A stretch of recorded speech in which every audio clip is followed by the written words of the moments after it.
오늘 우리에게 주시는 하나님의 말씀은 요한복음 13장 1절부터 11절까지 말씀입니다.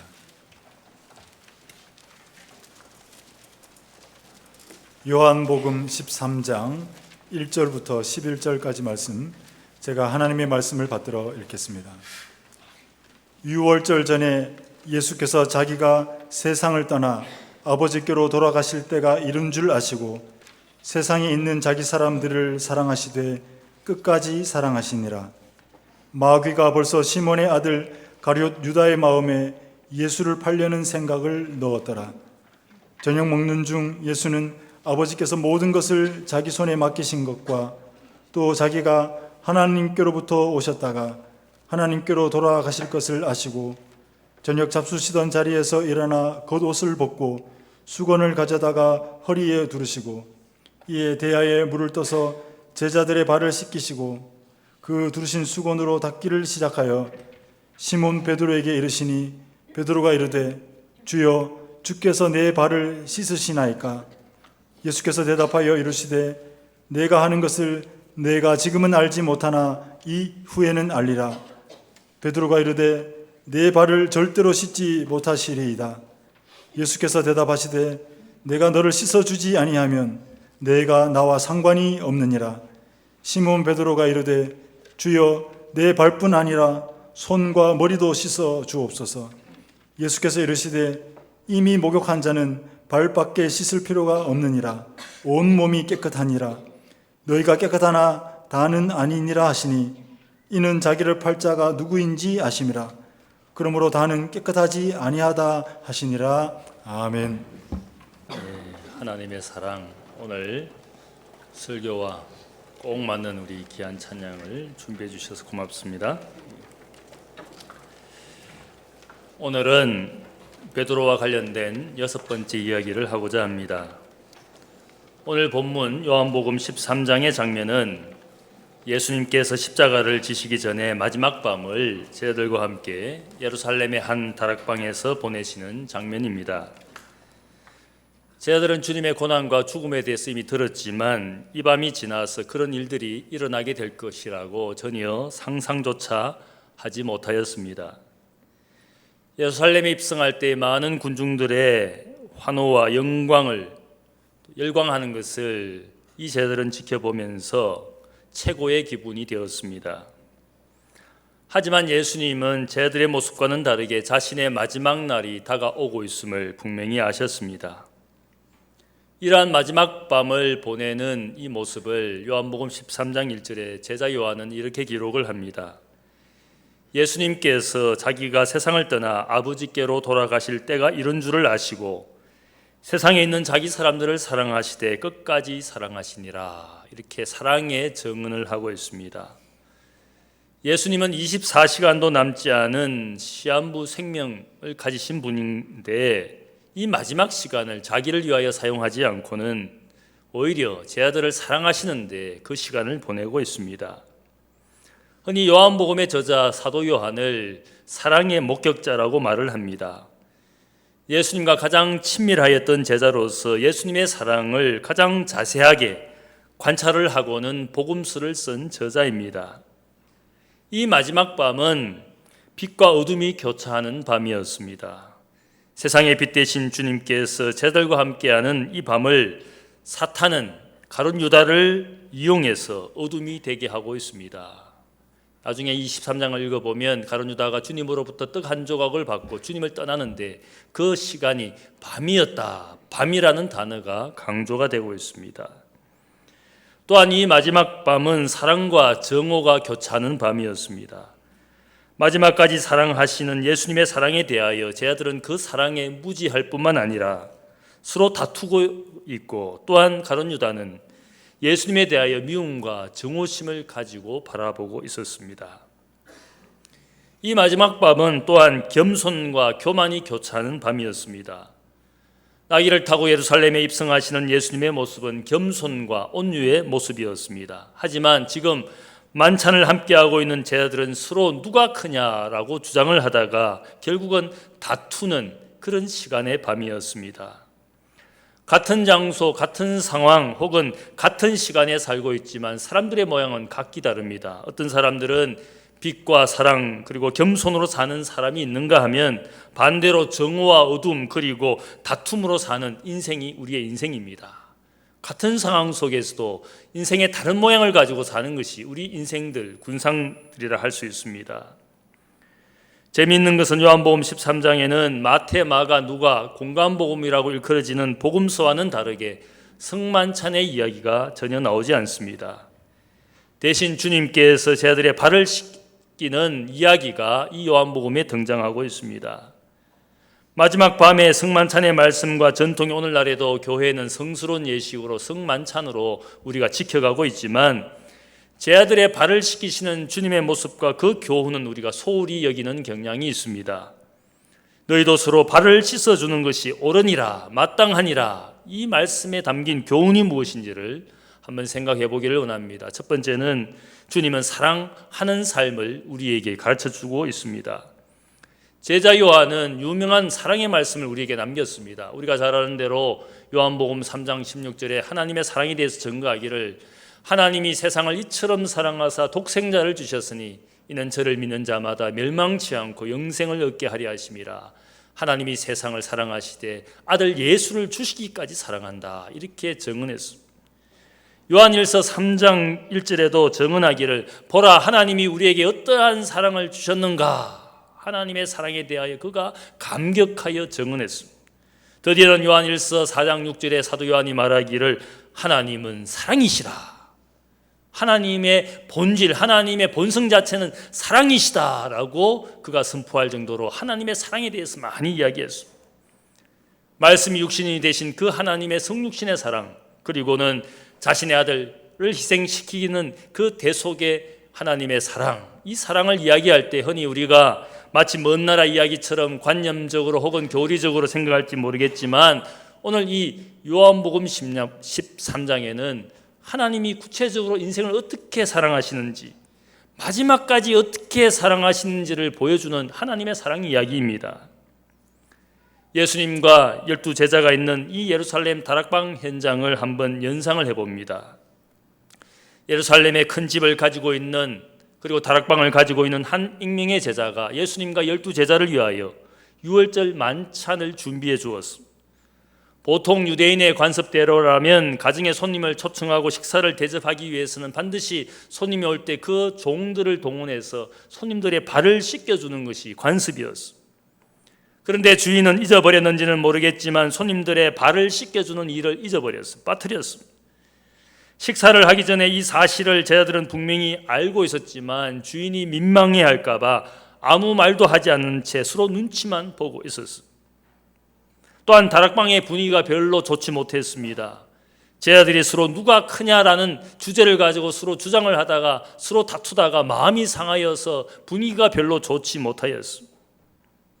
그런데 오늘 말씀을 보면 예수님께서 그 자리에 조용히 일어나셔서 자기의 겉옷을 벗고는 수건을 허리에 두르시고는 손님들의 발을 씻을 수 있도록 준비되어진 대야와 물을 본인이 가지고 오셔서는 제자들 앞에 오셔서 무릎을 꿇고 제자들의 발을 조용히 씻어주시고 자신이 가진 수건으로 닦아주셨습니다. 제자들의 눈에 비친 이 주님의 모습은 감히 상상도 할 수 없는 일이었습니다. 그래서 6절 말씀을 보면 제자 베드로가 당황하고 민망해서 주님께 말합니다. 주여, 주께서 어찌 내 발을 씻으시나이까? 내 발을 절대로 씻지 못하십니다. 얼마나 민망하면, 얼마나 당황스러웠으면 절대로 내 발을 주인이신, 주님이신 주님께서 씻을 수가 없습니다. 내 발을 씻길 수가 없습니다. 식사하기 전에 제자들은 스스로 발을 씻든지 혹은 종을 동원해서 발을 씻어 주어야 할 것이라고 생각은 하였겠지만 어떤 제자도 스스로 남의 발을 씻겨줄 생각을 하지 못했습니다. 자신은 대접받아야 될 손님들인데, 자신은 결코 종이 될 수 없는 존재들인데 아마 그렇게 생각을 하고 다른 제자의 발을 씻겨주는 것은 상상도 하지 않았습니다. 오히려 누가 큰 자인지를 주장하는 자리였습니다. 누군가 종이 되는 자리가 될 수가 없는 그런 자리였습니다. 그런데 오늘 예수님은 스스로 종이 되어서 제자들의 발을 씻겨주었습니다. 아마 안드레의 발을 씻겨주시고 요한의 발을 씻겨주시고 수군으로 닦아주시는 그 장면 가운데 자기의 차례가 왔을 때 베드로가 너무 당황해서 말을 했습니다. 주님, 우리들의 주님이신 당신이 왜 발을 씻겨주십니까?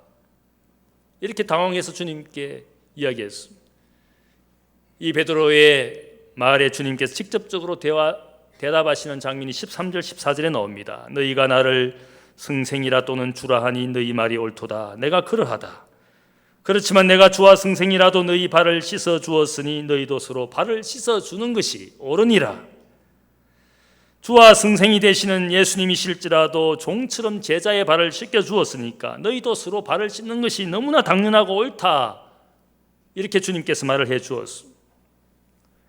승생이 제자의 발을 씻어주고 주인이 종의 발을 씻어주는 이유를 한번 생각을 해봅니다. 어떻게 그 일이 가능할 것인가?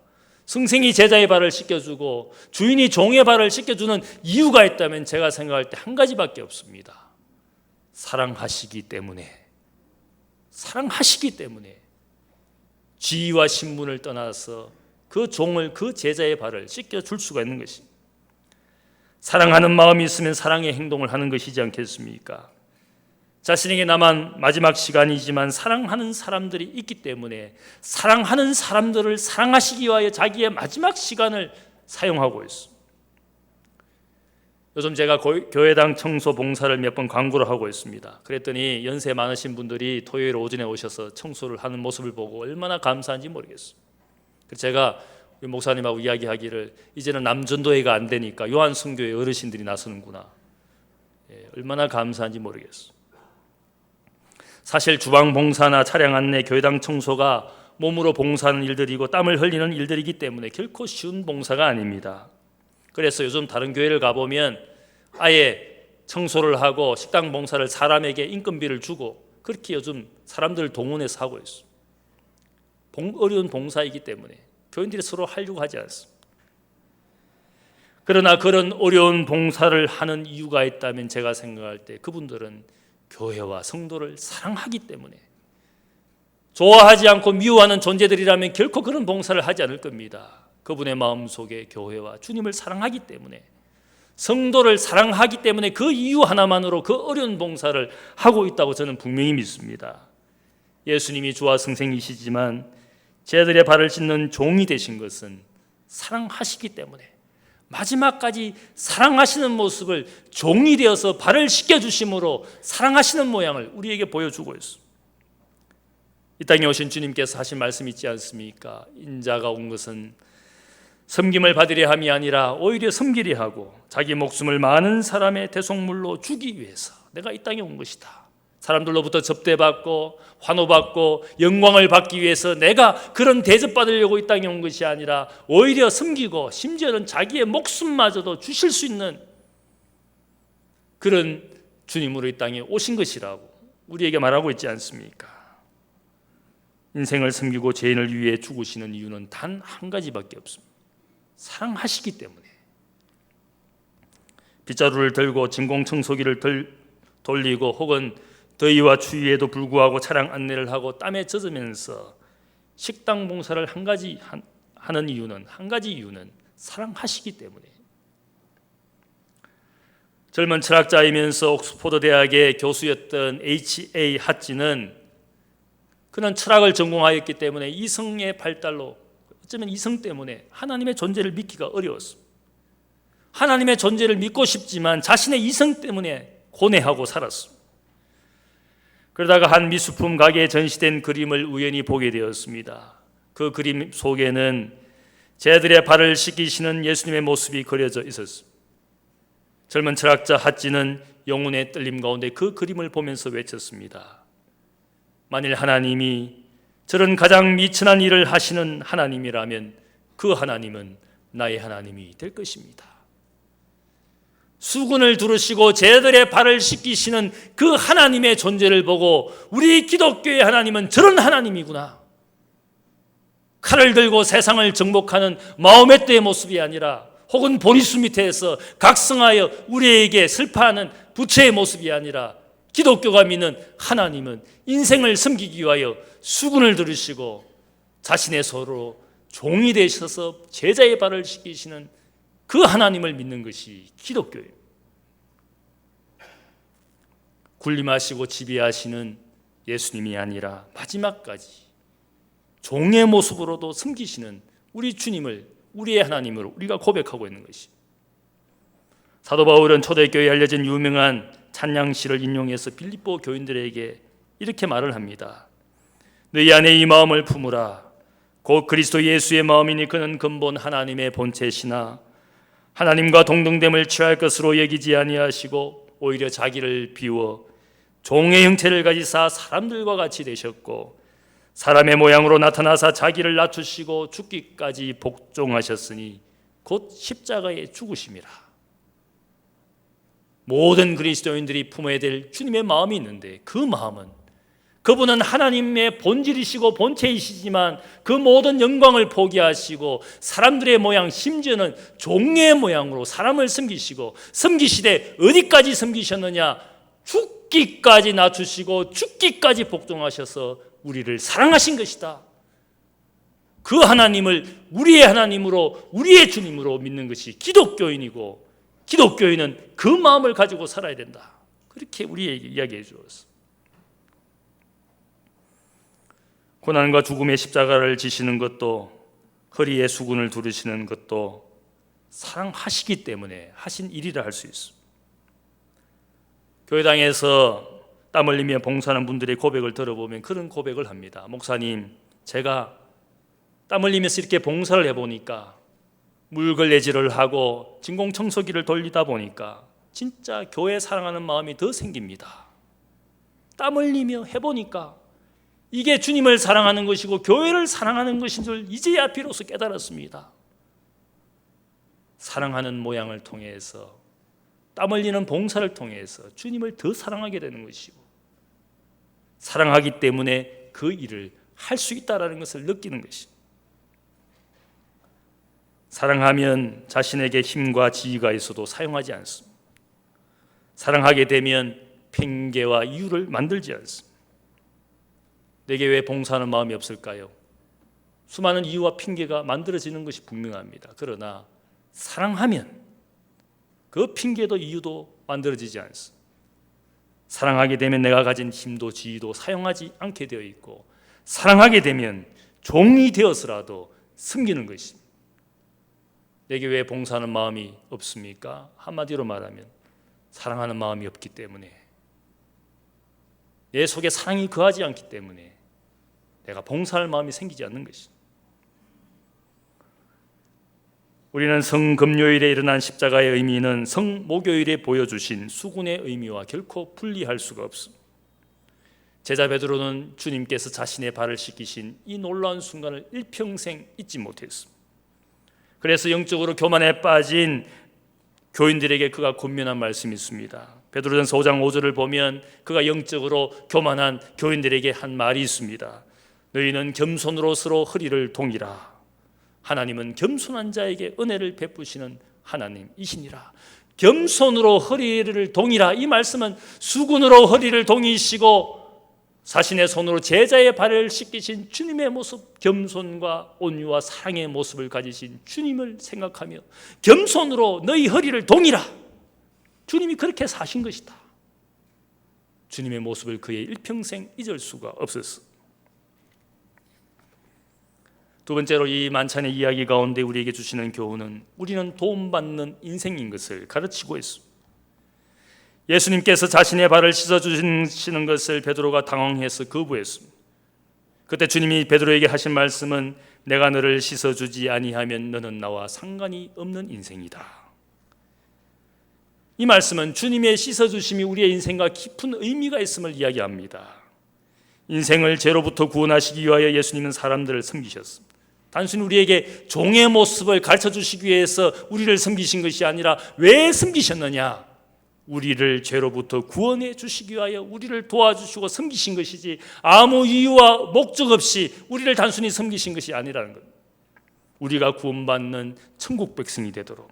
그래서 이 씻음이라는 것은 단순히 물로 씻음의 의미를 넘어서서 주님의 보혈로 우리의 영혼을 씻어주시는 구원의 역사를 상징하는 것이라 할 수 있습니다. 만일 이 씻음을 주님으로부터 경험하지 못한다면 우리 인생은 주님과 전혀 상관없는 인생이라는 것이. 베드로가 주님 나를 씻을 수가 없습니다. 절대로 씻겨주실 수가 없습니다. 베드로가 거절하는 그 마음 한가운데는 어쩌면 베드로의 마음 깊은 곳에는 자기 충족, 자기 의의를 겸손으로 가장한 채 주님의 그 말씀을 거절하고 있는지 모르겠어요. 주님의 도움이 필요 없습니다. 내 인생 괜찮습니다. 주님이 씻겨주시지 않아도, 주님이 도와주시지 않아도 내 인생 문제 별로 없습니다. 스스로 만족합니다. 아마 그런 마음이 거기에 깃들어 있는지 모르겠어요. 그래서 인생이 문제가 없다고 생각하기에 주님의 도움도 필요 없고 결국 그 인생은 주님과 상관없는 인생이라고 주님이 말씀하고 있어요. 문제는 스스로 자기 의와 자기 충족에 빠진 인생은 인생의 고난과 역경이 오면 더 큰 좌절과 큰 절망을 느끼는 것이 많습니다. 남의 도움이 필요 없고 하나님의 도움도 필요 없다라고 스스로 큰소리치다가 막상 인생의 좌절과 절망을 경험하게 될 때 그분이 얼마나 낙심합니까? 남의 도움이 필요 없다라고 큰소리치며 살다가 이제는 참으로 도움을 받아야 될 그 시간에 자기의 자존심 때문에 자기 의의로 고집하기 때문에 그들이 얼마나 고통당하고 있습니다. 다윗은 많은 시편에서 하나님을 고백하기를 하나님은 내 인생의 도움이시라. 하나님은 나의 도움이시라. God is my help. 그 얼마나 절대적인 권력을 가졌던 왕이었습니다. 수많은 부하, 자신에게 충성하는 수많은 부하들이 있었습니다. 그 모든 자신이 얼마든지 도움을 구할 만한 존재들이 있었지만 그는 그것을 도움이라고 말하지 않았습니다. 하나님만이 내 인생의 도움이십니다. 하나님만이 내 인생의 돕는 자이십니다. 자기 인생을 언제나 부족하다고 생각했기 때문에 하나님의 도움이 필요한 인생이라고 그가 고백하고 있어. 예수님의 씻음은 죄의 상처를 씻어주시는 주님의 도움을 우리에게 말하고 있어. 씻어주지 않아도 됩니다. 나 혼자 괜찮습니다. 스스로 충분합니다.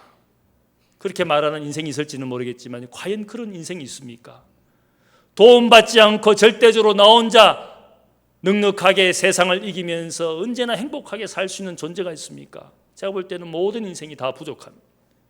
세상의 환경과 세상의 처지에 낙담하고 절망하는 것이 인생의 모양이지 않습니까? 도움이 필요 없는 인생은 사실은 없는 것입니다. 그런데 자기 의와 자기 교만에 빠진 인생은 돕지 않아도 됩니다. 내가 씻음 받지 않아도 됩니다. 예수님과 제자들이 예루살렘 근처의 베다니 마을을 지나갈 때에 예수님을 좋아했던 한 가정의 여인 마르다가 주님과 제자들을 초청하고 저녁 식사를 대접하기 위해서 준비했어. 열심히 준비하고 식사를 준비해서 주님을 대접하고자 하는데 자기의 여동생 마리아는 자기의 식사 준비하는 일들을 전혀 돕지 않고 주님 발 앞에 무릎을 꿇고는 주님의 말씀만 듣고 있었습니다. 자기의 일을 돕지 않는 마리아를 보고 너무 화가 나서 마르다가 주님께 이야기했습니다. 주여, 내 동생 마리아에게 이야기해서 내가 지금 주님을 접대하기 위해 분주하게 일하는데 나를 좀 도와달라고 내 동생에게 주님께서 좀 말씀해 주십시오. 그때 주님께서 마르다를 향하여 마르다야 마르다야, 너가 많은 일로 염려하고 근심하지만 마리아는 좋은 편을 선택하였다. 좋은 선택을 하였다. 마르다가 열심히 주님을 섬기고 봉사하는 일들, 주님을 접대하는 일들이 잘못되었다라고 말씀을 하시지는 않지만 주님은 마리아가 택한 선택을 잘한 선택이라고 칭찬해 주었습니다. 이 이야기를 통해서 우리에게 알려주시는 주님의 교훈이 있습니다. 마르다는 주님을 섬기고 주님을 도와주기 위해서, 주님을 접대하기 위해서 열심히 헌신하고 봉사했습니다. 그것이 잘못된 것은 아니지만, 그러나 우리 인생에, 우리의 가정에 찾아와 주신 주님은 우리의 도움을 필요로 하는 그런 부족한 분이 아니라 그분은 그분만으로 완전한 분입니다. 그분이 인생 가운데 찾아와 주신 이유는 우리를 도와주시기 위해서. 내가 부족하기 때문에, 주님이 부족한 것이 아니라 우리 인생이 주님 앞에 부족한 인생이니까 나를 섬기고 도와주시기 위해서 내 인생을 찾아와 주신 것이지, 우리는 수많은 착각 속에 삽니다. 내가 헌신하고 봉사하는 것이 마치 하나님이 인생의 도움을 필요로 하는 부족한 존재인 것처럼 하나님을 위하여 일한다고 스스로 착각하지 않습니까? 중요한 것은 누가 도움이 필요한 존재인지를 깨달아야 돼요. 하나님이 우리의 도움을 필요로 하시는 존재가 아니라 이 인생이 하나님의 도움을 필요로 하는 존재예요. 수많은 헌신자, 수많은 봉사자가 이 착각 속에서 내가 무엇인가를 하나님께 보태드리는 것처럼 내 인생을 그렇게 생각할 때 마르다도 주님을 열심히 접대했어. 그러나 주님이 하신 말씀은 너도 너의 인생도 나의 도움이 필요하고 마리아는 나의 도움을 구하기 위하여 내 앞에 무릎을 꿇고 나의 말을 경청한 좋은 선택을 한 것이다.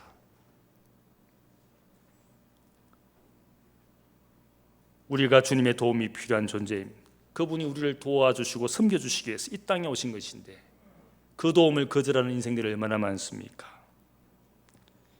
진정으로 도움이 필요한 존재는 주님이 아니라 우리 인생이라는 사실을 알아야 됩니다.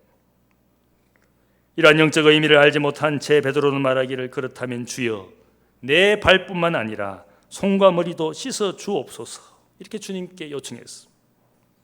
그때 주님이 베드로에게 하신 말씀은 이미 목욕한 자는 발밖에 씻을 필요가 없느니라 이미 너희 온몸이 깨끗하니라. 이 말씀의 의미는 이미 우리는 구원받을 하나님의 충분한 은혜, 완전한 은혜가 우리에게 임하였다라는 말씀입니다. 부족한 은혜가 있는 것이 아니라 새로운 은혜가 필요한 것이 아니라 우리는 충분한 하나님의 사람, 우리가 이미 구원받을 수 있는 완전한 은혜를 경험한 사람. 늘 보면 은혜가 부족한 것처럼 늘 은혜를 구하는 분이 있어요. 하나님의 은혜가 그렇게 부족한 것입니까? 미완성의 은혜입니까? 늘 새로운 은혜를 찾아서 이 교회 저 교회 떠돌아다니고 이 목사 저 목사 하는 집회에 찾아다니는 분들이 있어요. 하나님의 은혜가 그렇게 부족한 은혜였습니까? 여러분의 인생을 온전히 구원시키지 못할 그런 불완전한 은혜였습니까? 주님이 말씀하시기를 너희 온몸이 이미 깨끗하니라. 그러나 왜 우리가 손과 발을 주님께 내밀어야 됩니까? 매일의 삶에 우리 인생은 늘 부족하기 때문에 주님의 은혜를 늘 구하는 삶을 살도록 주님을 인생의 주인으로 구주로 늘 고백하며 그분께 의지하도록 세상을 살면서 매일의 삶에 당하는 수많은 불행과 고난과 상처 때문에 내가 주님의 도움이 필요한 존재입니다. 그 사실을 확인시키기 위해서 내 발과 손을 내밀어야 된다는 것이. 세상을 살면서 얼마나 우리가 하나님의 도움이 필요한 존재인지를 우리가 날마다 고백하면서 주님은 베드로에게 너는 이미 온몸이 깨끗한 존재이지만 너는 나와 상관 있는 인생인 줄을 깨닫고 주님께 너의 손과 발을 맡기도록 그에게 말씀하고 있어. 세 번째로 이 밤이 주시는 교훈은 주님께서 하신 말씀처럼 서로의 발을 씻기도록 우리에게 교훈하고 있어. 마지막 밤에 예수님은 12제자의 모든 사람들의 발을 씻겨주었어. 심지어는 자신을 팔아넘기는 제자 유다의 발까지도 씻겨주었어. 이 장면에서 유일하게 발을 씻지 못한 한 분이 있습니다. 누구입니까? 바로 예수님 자신입니다. 배반자마저 자신을 팔아넘길 가론 유다의 발마저 씻겨주시는 주님이시지만 진작 자신의 발은 씻지 못했어. 발을 씻겨주어야 될 13번째 사람이 있는데 그것은 주님이시고 오늘 우리에게 이 말씀은 서로에게 발을 씻겨주라 이 말씀은 이제 주님의 발을 씻겨주어야 되는 것이고 서로라는 그 존재가 작은 예수님으로 우리 곁에 존재한다라는 뜻입니다. 제자와 미래의 교인들에게 하시는 유언 같은 말씀입니다. 도움이 필요한 이웃들의 발을 씻어주라는 말씀입니다. 마태복음 25장을 보면 마지막 심판의 비유가 나오는데 거기에 양과 염소로 분류해서 양들에게는 보상 영광을 주고 염소들에게는 징벌과 심판을 줍니다. 양들로 인정된 의인들은 누구인가 하면 주님께서 그들에게 말씀하시기를 이들은 세상에 사는 날 동안 어려운 이웃들을 섬긴 사람들인데 줄인 자를 먹이고 목마른 자를 마시우게 하고 병든 자를 돌보며 갇힌 자를 섬긴 의인들이다.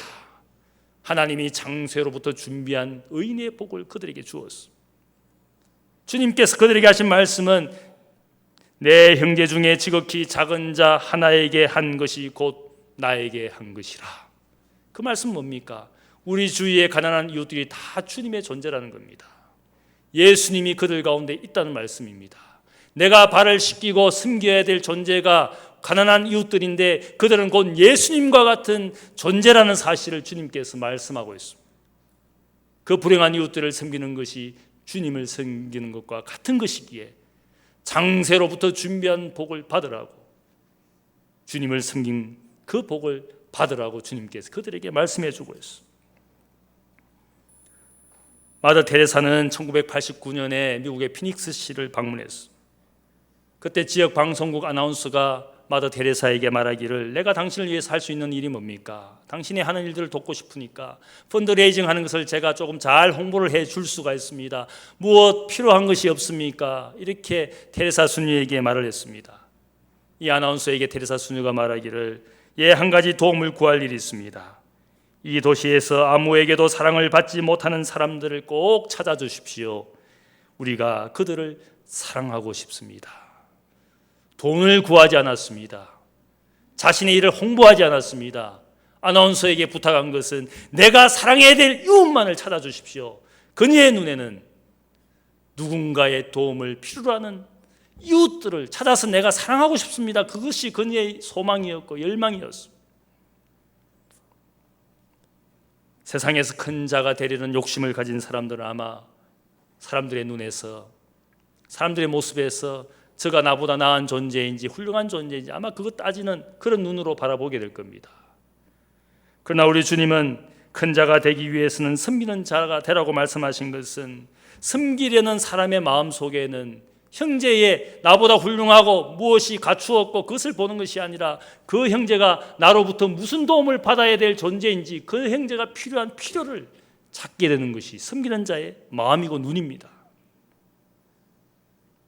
이웃을 보면서, 형제를 보면서 내가 저 사람에게 무슨 도움이 될 것인가, 그런 눈과 마음을 가지도록 하시는 것이 이 장면의 이야기. 주님의 허리에 매인 수건은 형제의 필요를 보는 주님의 눈이었고, 형제를 섬기려는 주님의 마음이 그 수건에 담겨 있습니다. 우리의 인생을 살면서 우리 손에 무엇을 들고 사는지를 보면 우리의 영적 현주소를 볼 수가 있습니다. 내가 자랑하고 영광을 받고 혹은 내 기쁨을 충족하려면 내 손에 무엇인가 들려 있을 겁니다. 그것이 골프채가 될 수도 있고 그것이 내가 사랑하는 무엇인가가 될 수 있어. 그러나 주님처럼 그 손에 수건을 들고 있으면 형제를 돕기 위해서 자신의 시간과 나를 사용하게 되어 있어. 우리 손에 무엇을 들고 살고 있습니까? 성금요일의 십자가는 죄인인 인생을 위한 하나님의 사랑과 희생이라면, 성목요일의 수건은 이웃의 필요를 섬기는 형제 자매의 사랑과 섬김이 그날에 있었어. 사랑하면 서로의 발을 씻어줄 수가 있습니다. 사랑하면 힘든 봉사도 기쁨으로 할 수 있습니다. 우리는 이미 충분한 하나님의 구원의 은혜를 받았기 때문에 온몸과 영혼이 깨끗한 존재가 되었습니다. 하지만 우리가 매일의 삶에 늘 지치고 힘들어하기 때문에 우리의 손과 발을 주님께 내밀 수 있어야 됩니다. 주님이 나의 인생의 도움이시기 때문에, 언제나 내 곁에 나를 도와주시기 위하여 그분이 내 곁에 계시기 때문에 인생의 손과 발을 내밀 줄 알아야 되는 것입니다. 우리가 발을 씻어줘야 될 많은 작은 예수들이 우리 주위에 있습니다. 이번에 전 세계를 충격에 빠뜨린 하나의 사진이 있었습니다. 시리아 난민 가족이었는데 시리아 땅을 탈출해서 배를 탔다가 결국은 아버지만 살아남고 아내와 두 아들이 결국은 바다에 빠져 죽었는데, 그 마지막 막내 아들, 3살짜리 아들이 터키 해변에 엎드러져 있는 모습을 전 세계가 보았어. 온 유럽의 국가들이 시리아 난민을 받지 않고 그들이 떠돌다가 결국은 풍랑에 배에서 바다로 빠져서 결국은 죽게 된 그 3살짜리 아이의 엎어져 있는, 모래사장에 엎어져 있는 모습을 보면서 전 세계가 충격을 받았어. 작은 예수의 모습으로 이 세상을 떠돌고 있는, 이 세상에 살고 있는 이웃들이 얼마나 많습니까? 내가 주와 성생이 되어 너희의 발을 씻었으니 너희도 서로 발을 씻기라. 주님의 발을 씻는 사명이 우리에게 남아있는데, 그것은 가난하고 불행한 이웃들의 발을 씻는 것이, 그것이 바로 주님의 부르심이라 할 수 있어. 겸손으로 우리의 허리를 동이고 형제와 자매를 섬기는 여러분들 되시기를 주님의 이름으로 축복합니다. 오늘 주님께서 우리에게 이 밤의 이야기를 통해서 그리스도인은 어떤 마음을 가지고 살아야 될지 보여주시는 사랑하시는 주님의 모습을 닮아가시는 그리스도인들 되시기를 주님의 이름으로 축복합니다. 기도하겠습니다. 사랑의 아버지 하나님, 감사합니다. 늘 아버지 하나님 스스로 충분하고 어떤 주님의 도움도 필요 없는 것처럼 하나님의 도움을 구하지 않는 교만한 인생들입니다. 우리가 예배하고 기도하는 것은 주님의 도움이 필요하기 때문에, 그런 인생이기 때문에 오늘 주님 앞에 예배를 드립니다. 주님 도와주옵소서. 매일의 삶에서 실패하고 좌절합니다. 내 손과 발을 내밀어 주님의 씻어주심을 경험하며 내 인생의 주인이시고 구세주이신 것을 날마다 고백하며 나는 주님과 상관 있는 자인 것을 날마다 고백하게 하옵소서. 주여, 수많은 불행당한 이웃들이 우리의 주위에 살고 있습니다. 주님의 발을 씻기는 제자가 되어서 이웃의 발을 씻겨주는 저희들 되기를 원합니다. 사랑하는 사람이 되게 하여 주옵소서. 사랑의 사람으로 세상의 빛이 되며 소금이 될 수 있도록 우리를 사용하여 주옵소서. 감사하며 예수님의 이름으로 기도하옵나이다. 아멘.